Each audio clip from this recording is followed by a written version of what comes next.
ಆಚಿ ಮಸಾಲ. ಎಂತ ಅಡಿಗೆಯ ರುಚಿಯಾಗೋ ರಹಸ್ಯವು 20 ರೂಪಾಯಿ. ಬಗಂಡೇಶ್ವರನಿಗೆ ಪೂಜೆ ಸಲ್ಲಿಸಿದ ಬಳಿಕ ಸಿಎಂ ಡಿಕೆ ಶಿವಕುಮಾರ್ ತಮ್ಮ ರಾಜಕೀಯ ಜೀವನದ ಬಗ್ಗೆ ಹಾಗೆ ಕಾವೇರಿ ವಿಚಾರವಾಗಿ ಮಾತಾಡಿದ್ದಾರೆ. ಬನ್ನಿ ನೋಡೋಣ.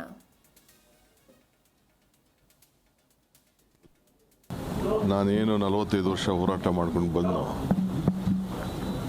ಅದಕ್ಕೆ ಫಲ ಸಿಕ್ಕಿದೆ. ಡ್ಯಾಮ್ಗಳು ಇನ್ನೂ ತುಂಬಿಲ್ಲ. ತಮಿಳುನಾಡಿಗೆ ನೀರು ಬಿಡಬೇಕಾದ್ದು ಮತ್ತು ಕಾನೂನನ್ನು ಪಾಲನೆ ಮಾಡಬೇಕಾದ್ದು ಎರಡು ದೊಡ್ಡ ಸವಾಲಿದೆ. ಜೊತೆಗೆ ನಮ್ಮ ರೈತರನ್ನು ಕೂಡ ಬದುಕಿಸಬೇಕಾದ್ದು ಒಂದು ದೊಡ್ಡ ಸವಾಲು. ಖಂಡಿತ ರೈತರ ಹಿತ ಕಾಪಾಡ್ತೀನಿ, ಅದು ನನ್ನ ಕರ್ತವ್ಯ ಕೂಡ. ಕುಡಿಯೋ ನೀರಾಗಿರ್ಬೋದು, ವ್ಯವಸಾಯಕ್ಕಿರ್ಬೋದು, ನಾವು ಡ್ಯಾಮ್ನಲ್ಲೇ ನೀರನ್ನು ನೋಡಿಕೊಂಡೇ ನಾವು ರೈತರಿಗೆ ಮಾರ್ಗದರ್ಶನವನ್ನು ಕೊಡಬೇಕಾಯಿತು. ನಾನೇನು 45 ವರ್ಷ ಹೋರಾಟ ಮಾಡ್ಕೊಂಡು ಬಂದು ಅದಕ್ಕೆ ಫಲ ಸಿಕ್ಕಿದೆ. ಡ್ಯಾಮ್ಗಳು ಇನ್ನೂ ತುಂಬಿಲ್ಲ. ತಮಿಳುನಾಡಿಗೆ ನೀರು ಬಿಡಬೇಕಾದ್ದು ಮತ್ತು ಕಾನೂನನ್ನು ಪಾಲನೆ ಮಾಡಬೇಕಾದ್ದು ಎರಡು ದೊಡ್ಡ ಸವಾಲಿದೆ.